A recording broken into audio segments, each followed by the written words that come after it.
Gravitation, yes. चलिए, कल हमने यहां तक स्टडी कर लिया था, ठीक है ना, to calculate the value of g 9.8 metre per second square. Okay, now उसके बाद motion of object under the influence of gravitational force of the earth. Now let us do an activity to understand whether all the object, hollow or solid, big or small, will fall from a height at the same rate. Now take a sheet of paper and a stone, drop them simultaneously from the first floor of a building. Observe whether both of them reaches the ground simultaneously. We will see that the paper reaches the ground little later than the stone. This happens because of the air resistance. The air offers resistance due to the friction to the motion of falling object. The resistance offered by air to the paper is more than the resistance offered to the stone. If we do the experiment in a glass jar from which air has been sucked out, the paper and the stone would fall at the same rate. अब ध्यान दीजिए जरा, देखिए students, देखिए बात समझिए। देखिए, पता है डिफरेंट ऑब्जेक्ट को, बच्चों ध्यान से सुनिए, डिफरेंट ऑब्जेक्ट को अगर आप सेम हाइट से ड्रॉप करोगे, फिर से सुनिए ध्यान से, डिफरेंट ऑब्जेक्ट्स को अगर आप सेम हाइट से ड्रॉप करोगे, ठीक है ना, ओके, सो सभी ऑब्जेक्ट्स को ग्राउंड तक आने में सेम टाइम लगेगा। क्या बोला मैंने? देखिए, मान लीजिए ये आपका ग्राउंड है इस तरीके से, ठीक, और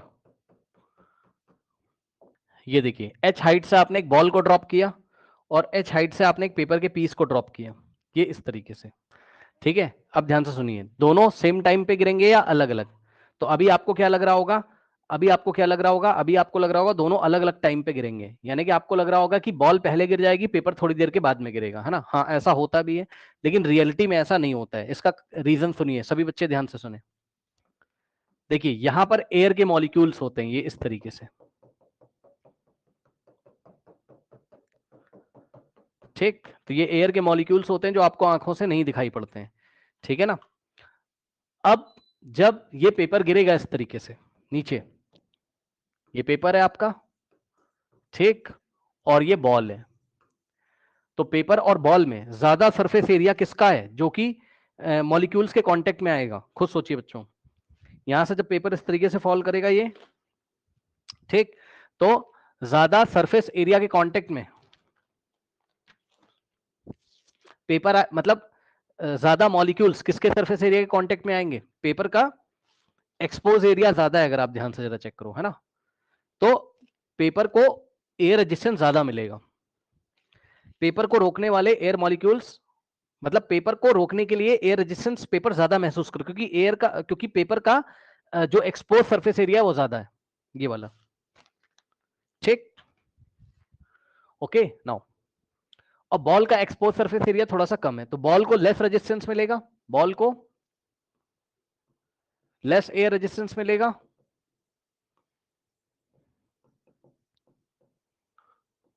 और पेपर को मोर एयर रेजिस्टेंस मिलेगा,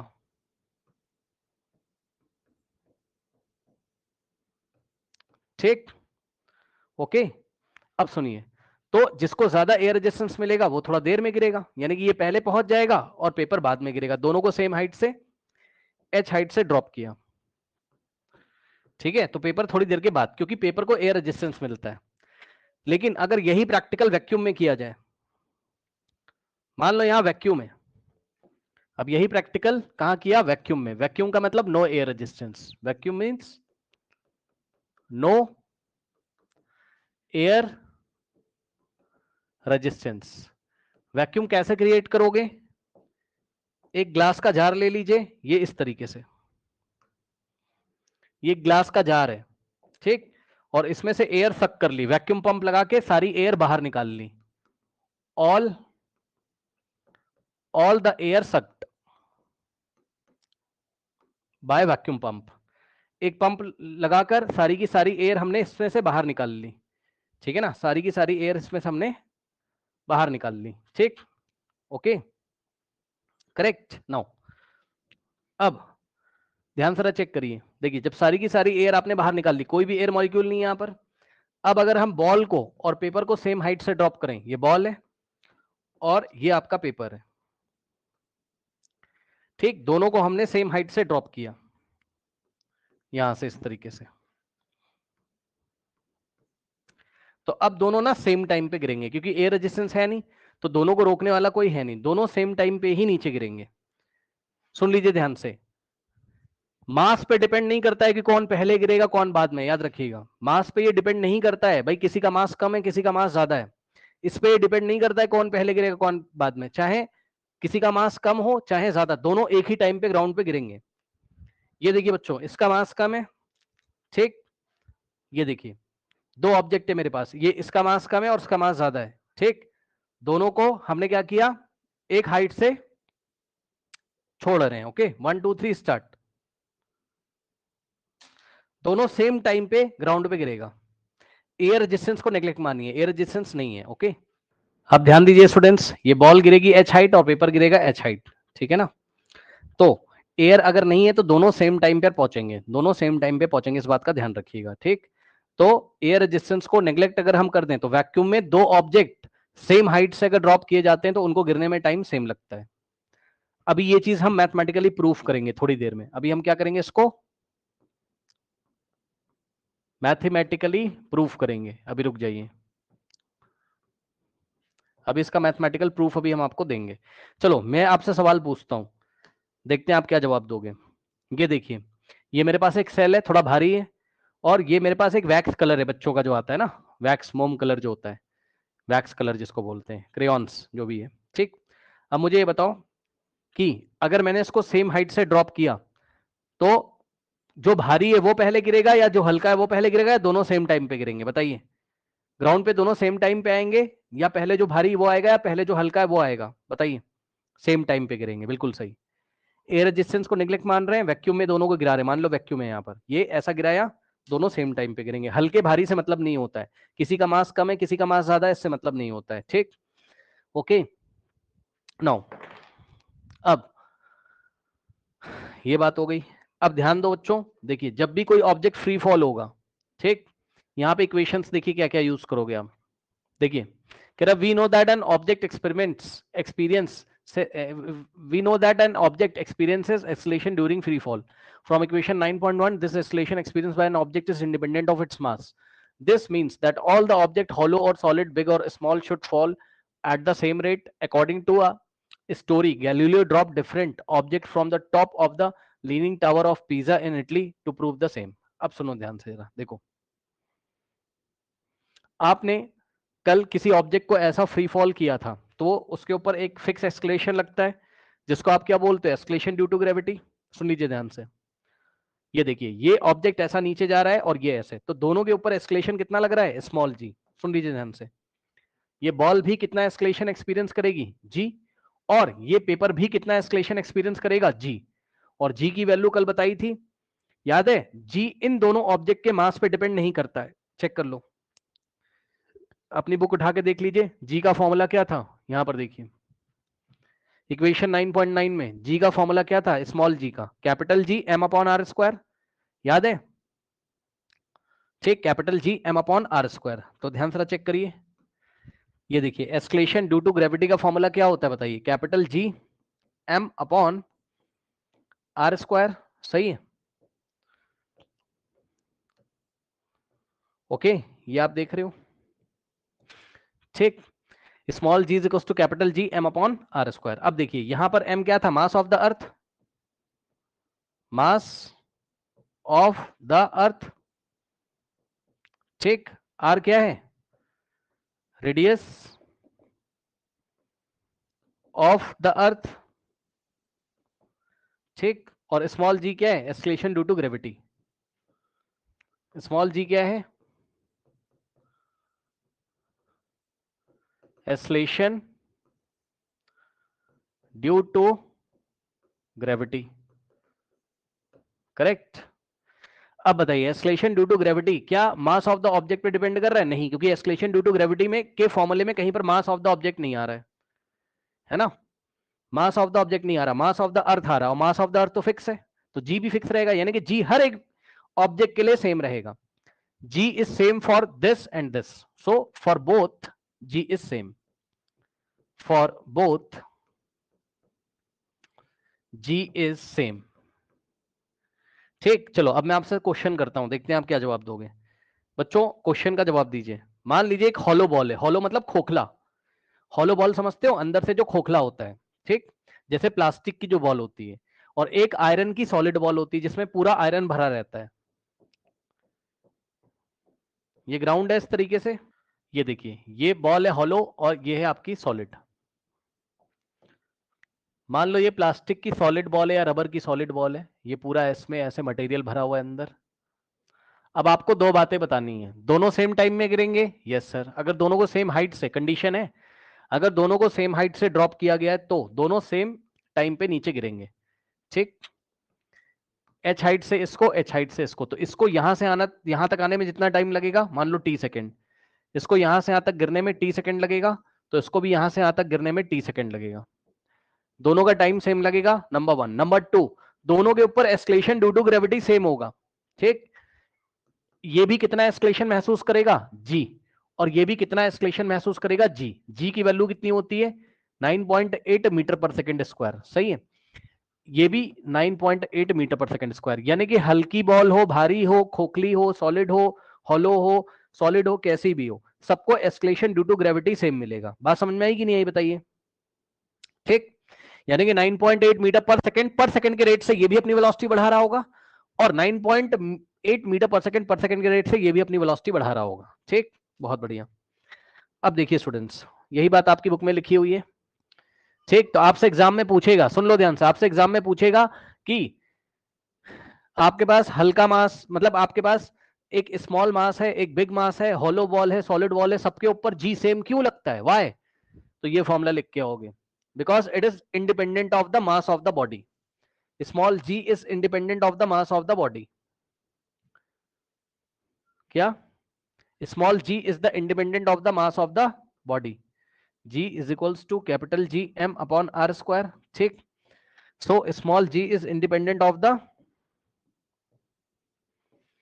small g is independent of mass of the body।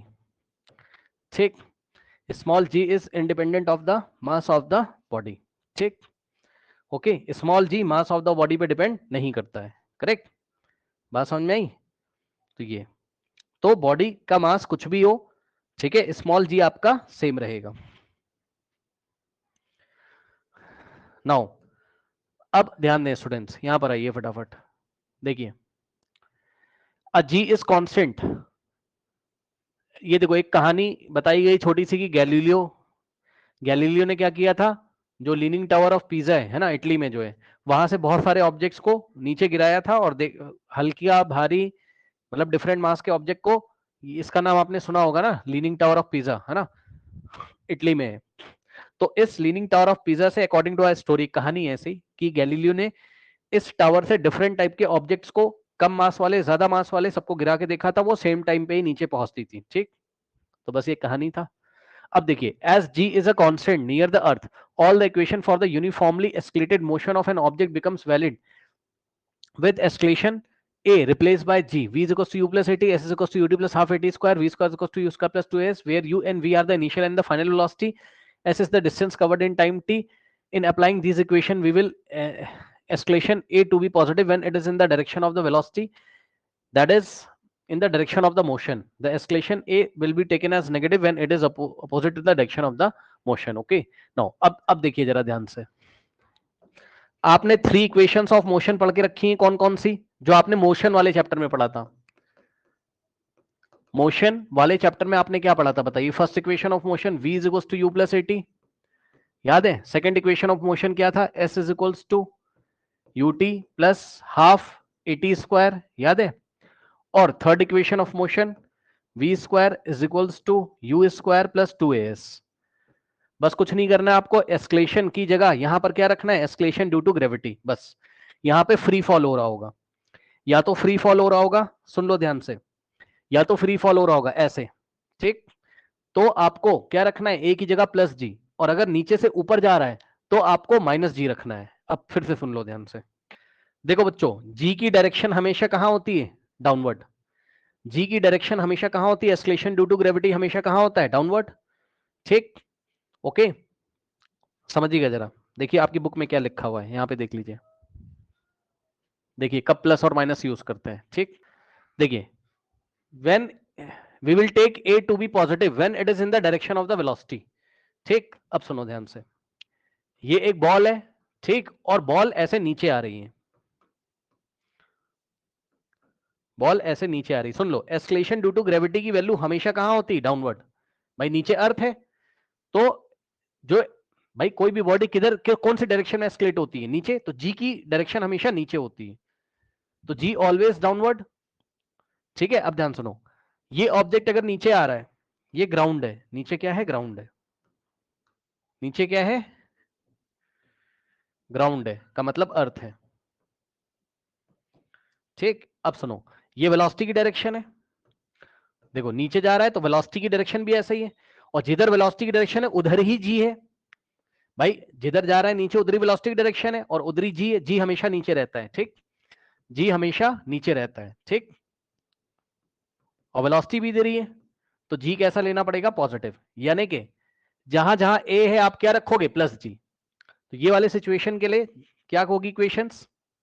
ए की जगह क्या रखोगे? प्लस जी, यानी कि जी। तो फर्स्ट इक्वेशन क्या बनेगा? v is equals to u plus a की जगह क्या रखना है? G, g t. Second equation क्या बनेगा? यहां से यहां तक जो गिर रहा है डिस्टेंस कितना है? एस, डिस्टेंस कितना है? एस, ठीक है ना। तो यहां से यहां तक का जो हाइट दिया होगा वही डिस्टेंस हो जाएगा। ठीक, तो नेक्स्ट इक्वेशन क्या बनेगा? एस की जगह आप एच रख सकते हो, कितने हाइट तक वो गिरा है, एच लिख दे रहा हूं मैं। एस की जगह क्या यूज करोगे? एच, यूटी, और यहां से यहां तक गिरने में टाइम कितना लगा है? T, plus half a t square,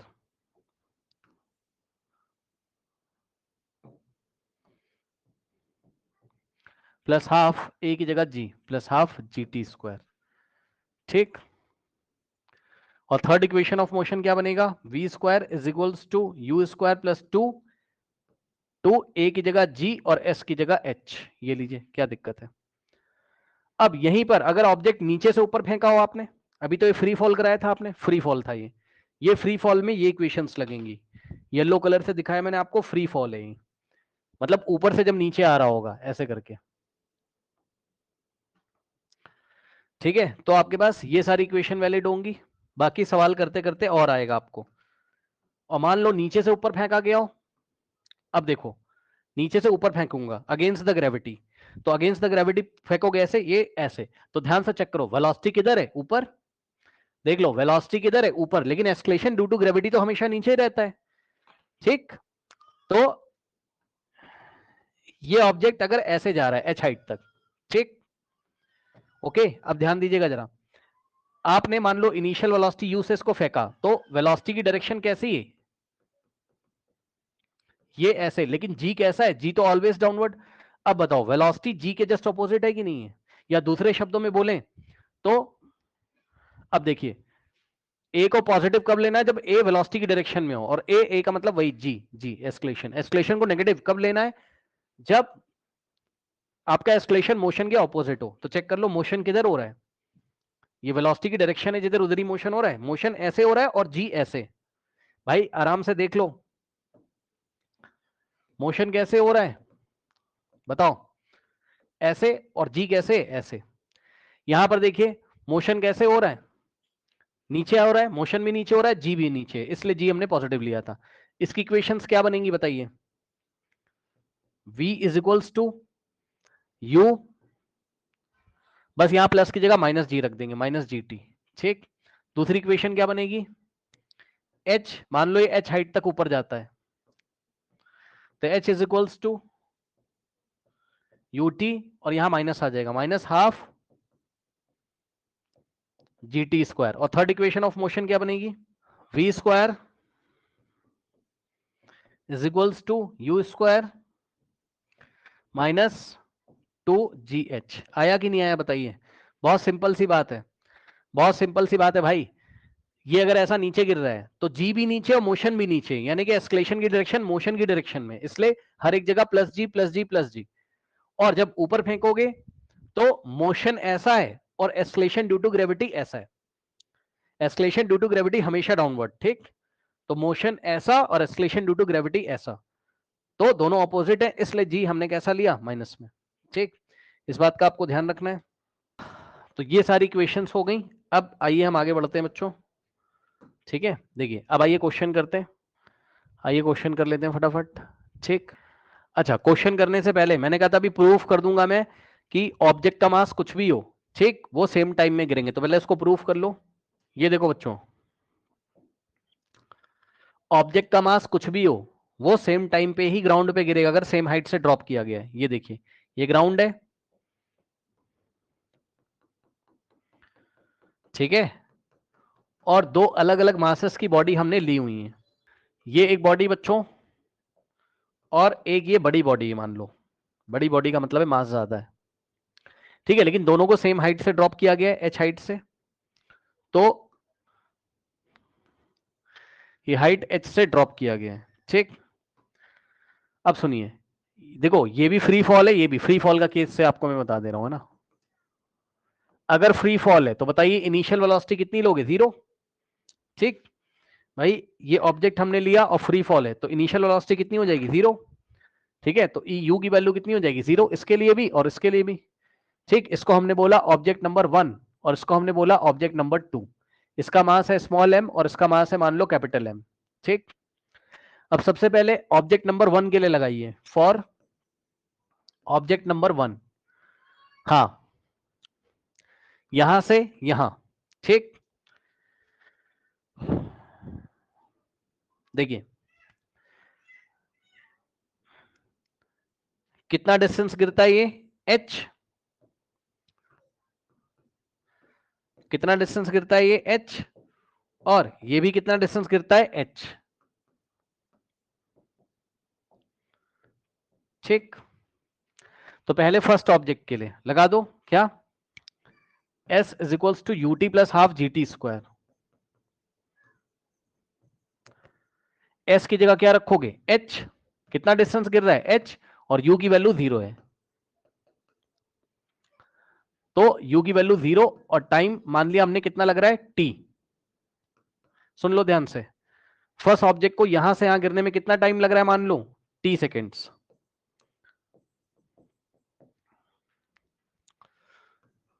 तो 1/2 जी टी स्क्वायर, और यहां से क्या हो जाएगा,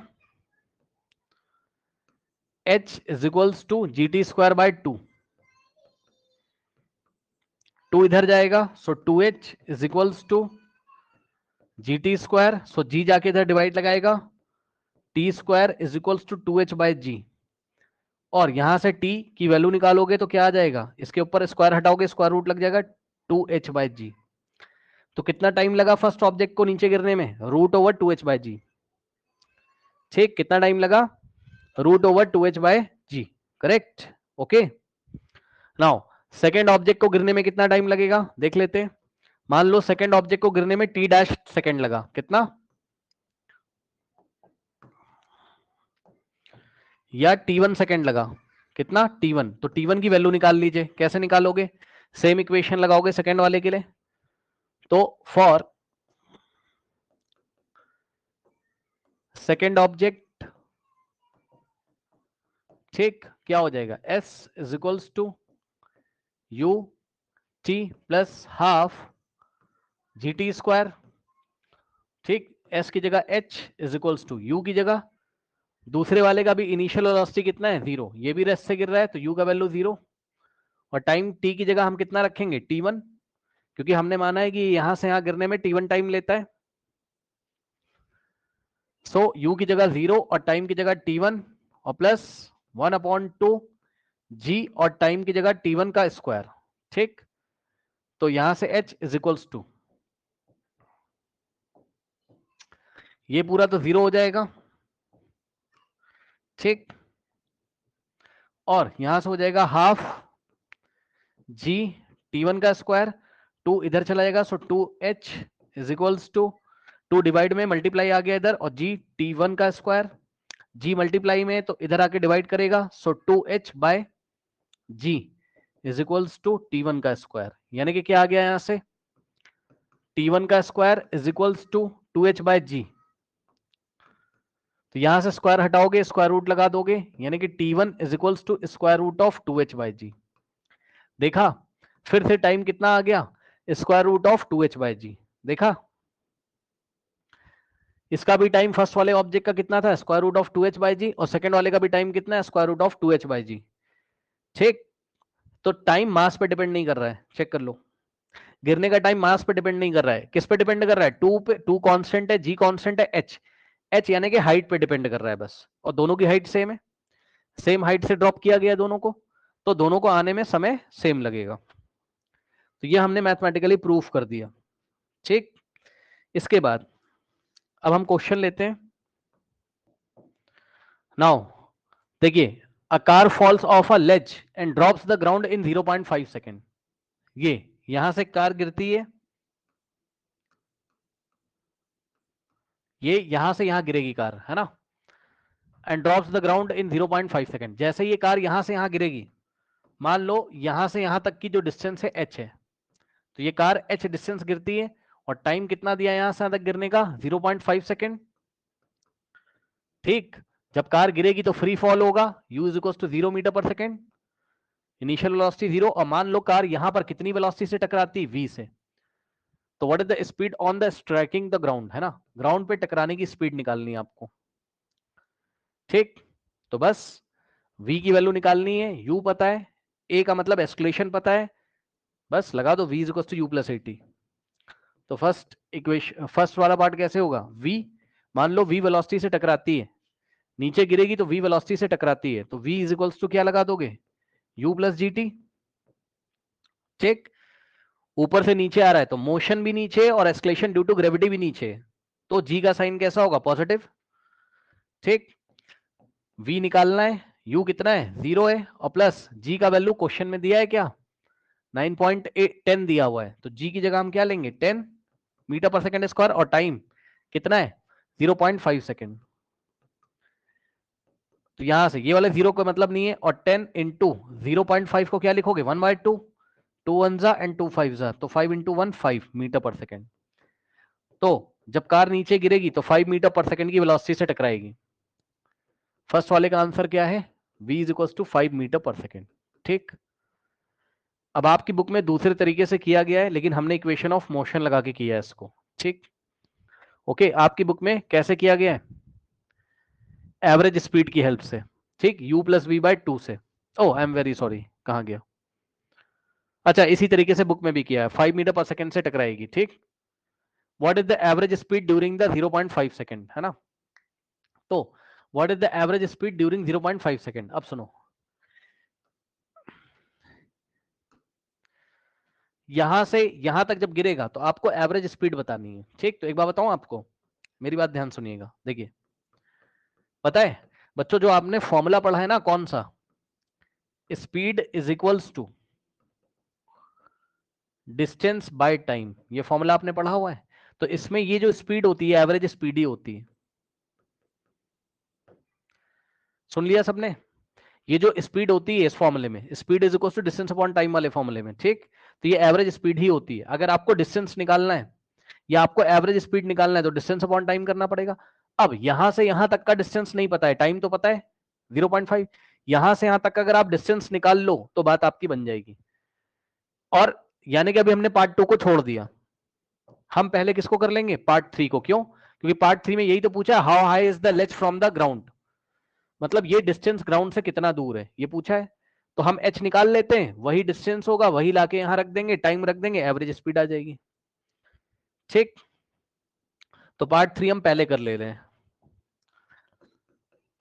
पार्ट 3 में क्या लगाओगे बताओ, s is equals to ut plus half g t square,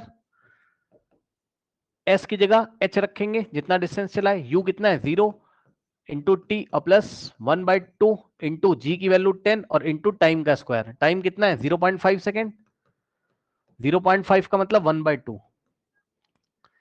तो टी का स्क्वायर यानी कि 1/2 का स्क्वायर, ठीक। तो यहां से कितना हो जाएगा, h is equals to 0 into t, ये खत्म हो जाएगा, ठीक।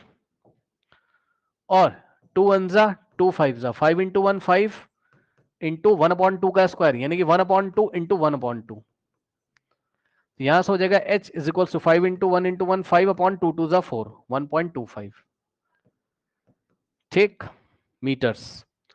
तो हाइट कितनी है 1.25 मीटर्स।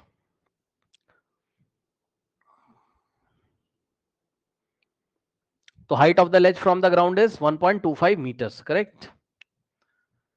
अब हम पार्ट 2 पे आते हैं। हाइट का मतलब डिस्टेंस पता चल गया, ये यहां से यहां तक कार ने कितना डिस्टेंस फॉल किया 1.25 मीटर, ठीक। लाके यहां रख दीजिए डिस्टेंस की जगह 1.25 और टाइम की जगह 0.5। अब इसको सॉल्व कर लो, कैसे करोगे देखो, 1.25 की जगह वापस क्या रख सकते हो, 1.25 कैसे मिला था 5/4, तो 1.25 की जगह 5/4 रख सकते हैं। तो 1.25 की जगह हमने रखा 5/4 डिवाइडेड बाय 0.5 की जगह 1/2, ये लीजिए। अब इसको सॉल्व कर लोगे, क्या हो जाएगा, न्यूमरेटर तो ऐसे ही रहेगा 5/4 और इनटू लगा के डिनोमिनेटर को रेसिप्रोकल कर दो, 1/2 था तो 2/1 हो जाएगा, ठीक। तो यहां से क्या हो जाएगा 5 2 10/4, सो 10/4, 10/4 सॉल्व करिए, कितना आ जाएगा 10/4,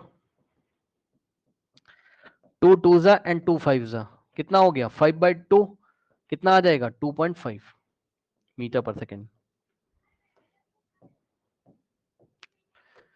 बताइए कोई डाउट है। नाउ एक बात बताना चाहता हूं, जब किसी ऑब्जेक्ट को आप वर्टिकली थ्रो करोगे अपवर्ड, ये इसको ऐसे फेंका तो टॉप पे पहुंच के इसकी वेलोसिटी 0 हो जाती है पल भर के लिए, सुना, टॉप पे पहुंच के इसकी वेलोसिटी कितनी हो जाती है 0, ठीक, ओके। तो क्वेश्चन देखिए, an object is thrown vertically upward and rises to a height of 10 metre. ये देखिए ये ऑब्जेक्ट हमने फेंका ऊपर, ये ऐसे, तो ये यहां तक जाता है। अब सोचो आपने इसको जब फेंका होगा तो इनिशियल वेलोसिटी यू से फेंका होगा, सुन लीजिए ध्यान से, इसको ऐसे फेंका तो कुछ ना कुछ इसकी इनिशियल वेलोसिटी यू होती होगी, और टॉप पे पहुंच के एट टॉप, टॉप पर पहुंच के ये पल भर के लिए रुकता है, यानी कि final velocity 0 metre per second हो गई। सुन लो ध्यान से भाई, फिर वापस नीचे आएगा। आप कहां से कहां तक की स्टडी कर रहे हो, सुन लो ध्यान से, आप यहां से यहां तक की स्टडी कर रहे हो, पॉइंट ए से पॉइंट बी तक की स्टडी कर रहे हो, बस आप यहां से यहां तक की आप स्टडी कर रहे हो, बस यहां से फेंका यू वेलोसिटी से और टॉप पे पहुंच के इसकी वेलोसिटी 0 हो जाएगी, फिर लौट कर वापस नीचे आएगा। लेकिन हम यहां से यहां तक की स्टडी कर रहे हैं, यानी कि इनिशियल वेलोसिटी यू और फाइनल हो गई 0, ठीक। और हाइट कितना दिया है 10 मीटर, तो यहां से यहां तक हाइट कितना दिया हुआ है 10 मीटर, ठीक।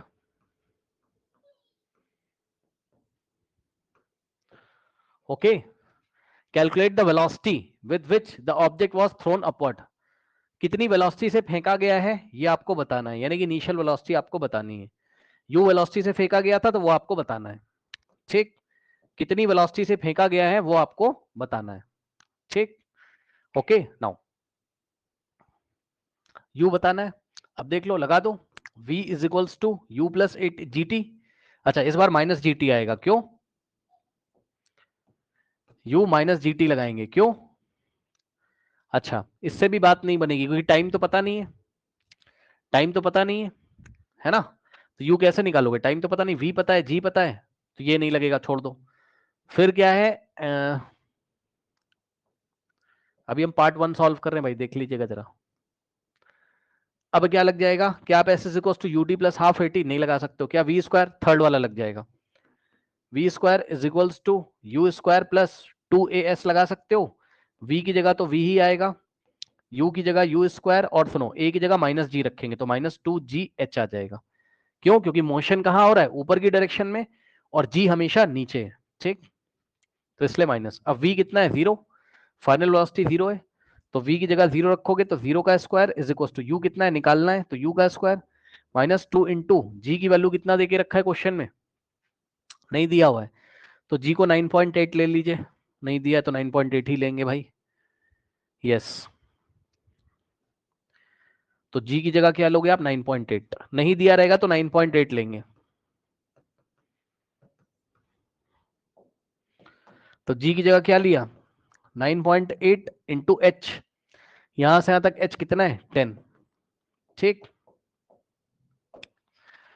अब इसको सॉल्व कर लीजिए, यहां से पॉइंट हटा दोगे 10 आ जाएगा, 10 से 10 कट जाएगा, और 0 का square 0 is equals to u square और माइनस 2 इंटू 98 कितना होता है, 2 8 जा 16, 1 2 9 18 प्लस 1 19, 196, माइनस का 196 इधर आएगा, 0 में ऐड हो जाएगा, तो 0 plus 196 is equals to u square, तो u इज इक्वल्स टू क्या हो जाएगा, स्क्वायर रूट ऑफ 196, समझ रहे हो, 196 प्लस 0 196, और u के ऊपर से स्क्वायर हटाओगे तो उसके ऊपर स्क्वायर रूट लगेगा। जिसको नहीं समझ में आ रहा है एक स्टेप ऐसा भी आएगा, u square is equals to 196, यहां से स्क्वायर हटाओगे तो क्या लगेगा, 196 के ऊपर स्क्वायर रूट, ये इस तरीके से। अब 196 का स्क्वायर रूट निकाल लीजिए, ठीक, कितना हो जाएगा 196 का स्क्वायर रूट, बताइए, 14, सही है ना, 14 का स्क्वायर कितना होता है 196, तो 196 का स्क्वायर रूट कितना हो जाएगा 14, तो u इज इक्वल्स टू 14 क्या, मीटर पर सेकेंड। ठीक, तो कितनी वेलोसिटी से फेंका गया है, 14 मीटर पर सेकेंड से। ठीक, second, the time taken by the object to reach the highest point, ठीक, यहां से यहां तक जाने में कितना टाइम लगेगा, तो बस अब जब u आ गया तो इक्वेशन फर्स्ट वाली यूज करके आप टाइम निकाल सकते हो। ठीक, ये हमने क्या किया, सॉल्व पार्ट 1 किया, अब पार्ट 2 कर रहे हैं। पार्ट 2 में टाइम निकालना है, तो v is equals to u plus 80 लगाएंगे, तो v is equals to u और a की जगह माइनस जी, क्योंकि ऑब्जेक्ट का मोशन ऐसे और g का वैल्यू नीचे। न्यूमेरिकल में 10 की वैल्यू g भी ले सकते हैं, नहीं, जब तक बोलेगा नहीं तब तक आपको g की वैल्यू 10 नहीं लेना है। ठीक, जब बोलेगा g का वैल्यू 10 लेना है, जैसे लास्ट क्वेश्चन में उसने बोला था, इसलिए हमने लिया। ठीक, नाउ अब u माइनस और a की जगह g और इंटू में t, अब यहां पर v कितना है 0 इज इक्वल्स टू u आपने निकाल लिया है कितना 14 माइनस g का वैल्यू 9.8 इंटू टी, अब ये 14 इधर आएगा तो 0 माइनस 14 इज इक्वल्स टू में माइनस का 9.8 इंटू टी, ये माइनस का 9.8 बचेगा भैया, ध्यान रखना, 0 minus 14 is equals to minus 9.8 into t. अब ध्यान दो जरा, इधर भी माइनस है और इधर भी माइनस है। ठीक, यहां से क्या हो जाएगा, t इज इक्वल्स टू 14 और 9.8 आके इधर डिवाइड लगाएगा। ठीक, यहां से पॉइंट उठ जाएगा। ठीक, t इज इक्वल्स टू कितना आएगा 140 डिवाइडेड बाय 98। ठीक, तो ये 14 टेंजा और 14 सेवेंजा 10/7 सेकेंड। सॉल्व करो कितना आएगा, 10 को 7 से डिवाइड करोगे, 7 1 जा 7 और यहाँ 3 और डेसिमल लगा के 0 बढ़ाएंगे, 7 4 जा कितना होता है 28, 2 7 2 जा 1.42 के आसपास आएगा, 7 2 जा 14 और 6 8 जा, तो it is approximately equal to 1.428 seconds which is approximately equal to 8 last में, इसको हटाओगे तो आगे 1 ऐड कर देंगे, कितना आ जाएगा 1.43 सेकेंड्स, तो अप्रोक्स 1.43 सेकेंड में ही नीचे गिरेगा। ठीक, नीचे नहीं सॉरी टॉप पे पहुंचेगा। ठीक, ये हो गया। ओके, बात समझ में आई कि नहीं, इस तरीके से इसको हम हैंडल करेंगे। ओके, और कोई क्वेश्चन है इसमें। अब नेक्स्ट देखिए स्टूडेंट्स, क्वेश्चन कह रहा what do you mean by free fall, free fall क्या होता है, तो फ्री फॉल की डेफिनेशन कल मैंने आपको बताई थी, यस और नो, फ्री फॉल की डेफिनेशन कल मैंने आपको बताई थी। ठीक है, फ्री फॉल की डेफिनेशन ये देखिए,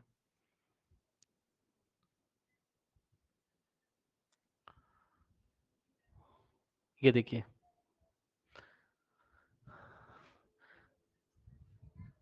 ये लिखा है फ्री फॉल की डेफिनेशन।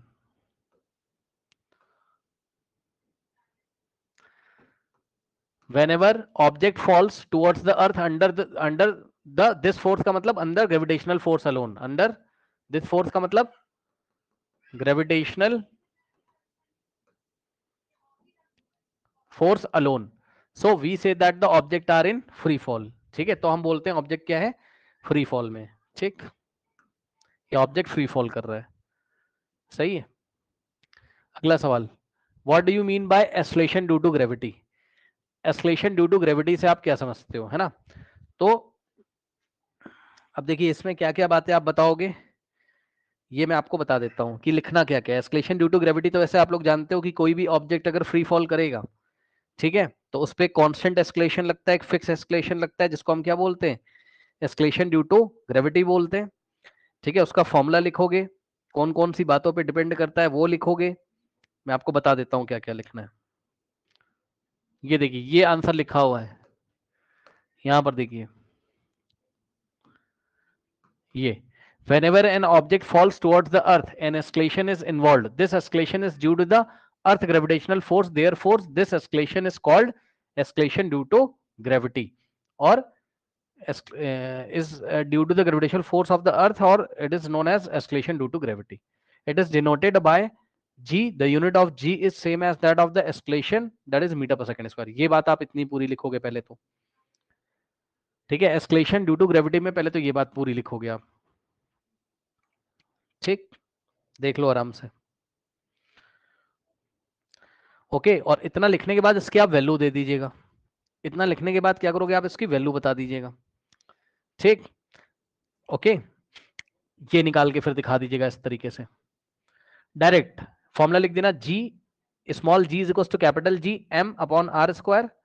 ठीक, वैल्यू मत रखना, कह देना mass of the earth and radius of the earth put करने पर जी का वैल्यू कितना आता है, 9 पॉइंट, बस ये वैल्यू दिखाना आपको, जी का value 9.8 metre per second square आता है। बस इतने में आपको फुल मार्क्स मिल जाएंगे, ठीक है ना, इतने में आपको फुल मार्क्स मिल जाएंगे, करेक्ट।